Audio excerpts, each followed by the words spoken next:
Alright, we have a user clip video uploaded for analysis, so I'm going to do a LearnWake analysis on this video uploaded by, I believe it's pronounced Ciprian, and the name of the bulletin post is please analyze this video. Basically, he's working on hillside jumps, trying to get them higher and more level. So let's look at this video and see what the problem is. The big problem that I see is mostly on your setup. We actually have a video called The Perfect Setup, and if you compare that video to your setup, your sequence of setup steps are actually backwards or just not correct. So let's check it out and watch you kind of set up, and I'll point out the areas where you need to change it.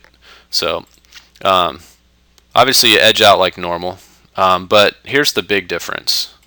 Now when you coast tall, and you should actually be coasting and finishing your coast out seated. This is called getting into the ready position. And this is actually your main problem, because what happens is you'll start your turn tall and then you'll sit down before the wake, and that actually makes you lose edge and lose pop. So let's watch this. Let me rewind it just a little bit and check it out. So you're coasting tall, and then bam, you sit down, and that actually hurts your edge. You should actually already be seated out in the flats, and that way you can start your whole turn, your whole edge seated, and then do nothing but build your edge in that seated position. So I think that's your main problem, or the beginning of your problems. And then we'll see another thing as you go through the wake, and I'm going to compare that to some images that I have ready that we're going to switch back and forth to. So let's play this forward, and then let's check out this position right here. You can see that your knees are still bent and you don't stand all the way tall, and your hips are still out. Not a big deal about the board being high yet. Mostly it gets higher because you suck your knees up. So right there. We're going to actually let this one play out and play through the next one since it's closer in. So let's look at that setup problem again. So see how you coast tall right here? You should actually be getting into the seated position. So you're tall, and then you squat right there, and that actually makes you lose edge, and it messes up your setup sequence. But then right there, this is the main problem right here. So I'm going to switch to an image of one of our coaches at the wakeboard camp, Kurt Robertson, and I want you to look at how tall he is when he leaves the wake and through the top of the wake. So here we have Kurt, and this is him riding up the wake, and he's almost fully extended. So he was seated here, but now he's standing tall here, and then look how extended his back leg is and his front leg is as he leaves the wake, and he's holding that tall position all the way into the air, still tall, and then he's preparing for impact. You can see him bend his knees just a little bit, and then he bends as his feet hit the water so he can absorb that landing. So now let's switch back to yours, and look how bent your legs are.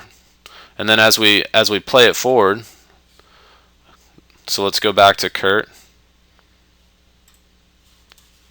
and compare the two positions. So pretty different.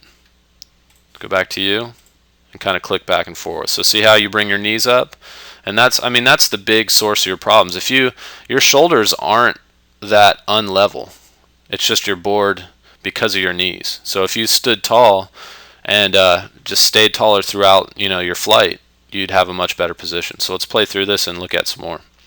So the big things are you need to fix your setup. So there's that tall coast again, and then a sit before the wake, and then you bring your knees up again.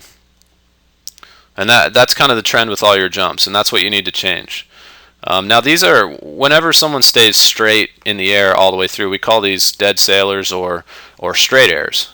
They're not a very stylish jump, but they build a good foundation for your stylish jumps down the road. It teaches you how to get full extension, hold full extension, and then later on you can bring your knees up while still getting good pop. So see how you coast tall again right here? And then right about here you'll squat, and that actually makes you lose edge, lose tension, and lose pop. So tall, and then squat right there. And then you bring your knees up quite a bit. So that's why you're just lacking pop. So you talked about your friend who gets a lot more pop than you on the same wake. It's probably because he stands a lot taller. This one looks a tad bit better, but right there You just absorbed a lot of that energy off the wake by sucking your knees up again. So let's go back. Now what I'm going to do on this one is I'm going to actually switch between a knees up version of Kurt doing a wake jump. And so this is the straight legged version, and you can see how tall he is here. But now let's go to the knees up version and compare the takeoff. So not much difference. The only difference is after he gets full extension from the wake over here, he brings his knees up over here. But he's guaranteeing himself full extension and full height. So I think that's your big problem. And I hope that makes sense. So let's play through one more, and that'll be about it. But a big thing is, I think you need to watch Heelside Jumps, the perfect setup instructional video, so you get your setup sequence proper, and then fix this problem right here where you suck your knees up. Because, like I said, your shoulders aren't that bad. It's just your knees are causing your board to go really far unlevel. So fix those two things, and I think you're good.